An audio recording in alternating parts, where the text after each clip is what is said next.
They say that before the world was shaped, there was only Ginnungagap, the great, yawning void, silent and endless. It was not merely emptiness but potential waiting to take form. To the north lay Niflheim, realm of mist and ice, and to the south, Muspelheim, a land of roaring fire. Between them, in that vast nothingness, the sparks of creation were born. When the heat of Muspelheim met the frost of Niflheim, the ice began to melt, and from those dripping waters came Ymir, the first of the frost giants. Ymir was not alone for long. From the melting ice came a great cow named Audhumla, whose milk nourished the giant. As she licked the salty ice, something remarkable happened. The ice gave way to reveal Buri, the first of the gods. From Buri came Bor, and from Bor came 3 sons, Odin, Vili, and Vi. These 3 would grow into gods unlike any who had come before. But the world they were born into was not yet a world at all. It was chaos, teeming with giants, rivers of blood, and yawning abysses. Ymir and his monstrous children spread across the void, vast and terrible. The 3 young gods looked upon this and understood something profound. If life was to flourish, if order was to exist, the chaos had to be tamed. And so they acted. Together, Odin and his brothers struck down Ymir in a battle so great that it shook the bones of creation. Ymir's death was not clean or simple. His blood flowed in torrents so vast that it drowned nearly every one of his kin. The few who survived fled to the far edges of the world. What the brothers had done was not merely a victory, it was the birth of something entirely new. From Ymir's corpse they built the cosmos. His flesh became the land beneath our feet. His blood became the oceans and rivers. His skull they set high above them as the sky, and beneath it they placed 4 dwarves to hold it aloft, naming them North, South, East, and West. From his bones they made the mountains, from his hair the forests, from his brains the clouds. Even the sparks that had once flown from Muspelheim they caught and set into the sky as stars. The world we know, with all its beauty and danger, is nothing less than the body of a slain giant, a constant reminder that creation and destruction are forever intertwined. But the brothers were not finished. As they walked along the shores of this new world, they came upon 2 pieces of driftwood, simple, lifeless logs. To some, they might have seemed unremarkable, but Odin looked at them and saw potential. Kneeling down, he breathed into them the gift of spirit, the breath of life itself. Vili gave them thought and motion, the spark of intelligence, and Vi gave them form and senses, allowing them to speak, to see, to hear. And thus, the first humans came into being, Ask and Embla. This was a turning point not just for the world but for Odin himself. From that moment he was no longer merely a god of war or a cosmic architect. He became something greater, a father, a guardian, a ruler not just over the Aesir but over humankind. His role was no longer about shaping the world out of raw chaos. Now he had to ensure that the fragile lives he had breathed into existence would survive in it. And yet, as the new world settled into its rhythms, as rivers flowed and stars wheeled overhead, Odin could not rest. He was not a god content to sit upon a throne and simply watch. A great restlessness grew in him, a gnawing hunger that would never leave him. He had seen what lay at the heart of the cosmos, seen how easily order could slip back into chaos, and he knew that if this new creation was to last, he would need more than strength of arms. What he craved was knowledge. But not just any knowledge. Odin sought the kind of wisdom that could pierce the veil of time, that could show him what lay beyond the next dawn, beyond the next century, beyond the end of all things. For even then, even in those early golden days, the whisper of doom was in the air.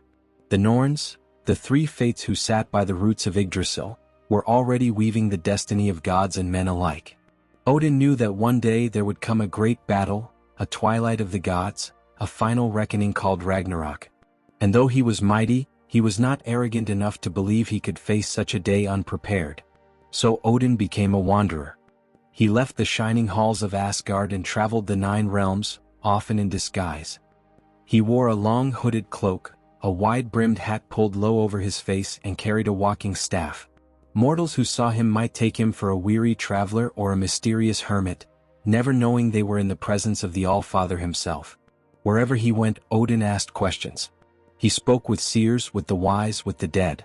He learned the language of birds, of wolves, of the wind in the trees. But the knowledge he sought most of all lay far beneath the roots of Yggdrasil, in a place called Mímir's well. This well was no mere spring. Its waters held the secrets of the universe, the memory of all that had been and the vision of all that was yet to come. And there stood Mímir, the wise guardian of the well, a being of such deep understanding that even the gods came to him for counsel. Odin approached, asking for a single drink from the well. But Mímir was no fool and he was no generous host. The price of drinking from that water, he told Odin, was a sacrifice, a true and personal offering that would prove the seeker's worth. Without hesitation, Odin plucked out one of his own eyes and dropped it into the well. The water rippled as the eye sank into the depths, glowing faintly as if it still watched from below. Mímir allowed Odin to drink, and in that moment, visions flooded the Allfather's mind. He saw the threads of fate stretching across time, saw the gods in their glory and their death, saw the doom that waited for him in the jaws of a monstrous wolf. It was terrible knowledge, but it was what he had sought. When Odin returned to Asgard, he was no longer the same. Where once two bright eyes had looked out from beneath his brow, now there was only one, sharp and all-seeing. His missing eye was a constant reminder that wisdom always comes at a cost. And yet, Odin was still unsatisfied. The well had shown him much, but there was more to learn. Deeper secrets hidden not in water but in the very bones of the universe. He heard whispers of the runes, the primal symbols of creation, each one a key to the forces that bind the cosmos together. But the runes would not simply reveal themselves. They demanded a greater sacrifice still. And so Odin did what few could even imagine. He took his spear and drove it through his own flesh. Then he climbed Yggdrasil, the world tree, and hanged himself upon its branches. There he remained, neither fully alive nor fully dead, for 9 long nights. The winds howled around him, the trees shook, and no one came to ease his pain. He gazed down into the abyss below, into the void where all things begin and end, and as the nights passed, something shifted. The runes appeared before him, carved in the very fabric of reality. In that moment, Odin reached out, seized them, and claimed their power. When he finally fell from the tree, he was transformed. He now held the secrets of magic, charms that could heal, that could protect, that could bend fate itself. He had died to himself and been reborn, a god remade by sacrifice. When Odin returned to the Aesir, he shared what he had learned. He taught the gods the runes, gave them spells to guard against evil, taught them the chants that could raise courage in the hearts of warriors. He even brought some of this wisdom to humankind, gifting poets and storytellers with inspiration. The gift of poetry itself, the meed of inspiration, was yet another treasure Odin would one day risk everything to obtain. And still the hunger was not sated. For Odin, knowledge was not a destination, it was a journey without end. He had given his eye, his blood, his very life, but he would give more still if it meant his people could face the darkness to come with open eyes. But even after all of this, after the death of Ymir, after the creation of the world, after the sacrifice of his eye and his long lonely vigil on Yggdrasil, Odin's work was far from over. The well had shown him the shape of things to come, and what he saw left no room for complacency. He had seen the wolves Skoll and Hati, chasing the sun and moon until they would finally catch them. He had seen the great serpent Jormungandr rise from the depths of the sea, its coils crushing the world. He had seen the giant Surtur raise his flaming sword, setting everything ablaze. And most of all, he had seen Fenrir, the monstrous wolf, son of Loki, breaking free from his chains and leaping at Odin himself. Odin did not despair at these visions. Instead, he prepared. He knew that when the end came, the Aesir would need an army unlike any other.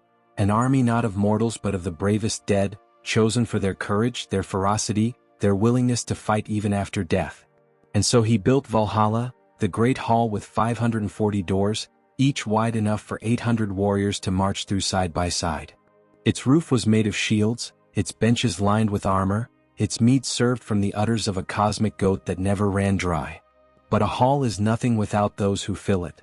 So Odin created the Valkyries, his shining, terrible maidens who ride across the sky on winged horses. They are more than just messengers, they are choosers of the slain. When two armies clash and swords sing, the Valkyries watch from above, selecting which warriors will fall and which will live. Those who die with valor are taken to Valhalla, where they rise again each morning, fight each other to the death in endless training battles, and feast together each night. To some, this might sound cruel, that Odin would orchestrate death, that he would decide who lives and dies. But to Odin this was not cruelty. This was preparation. Every man who falls in battle and goes to Valhalla is one more soldier ready for Ragnarok, one more sword to raise against the giants and monsters when the end arrives.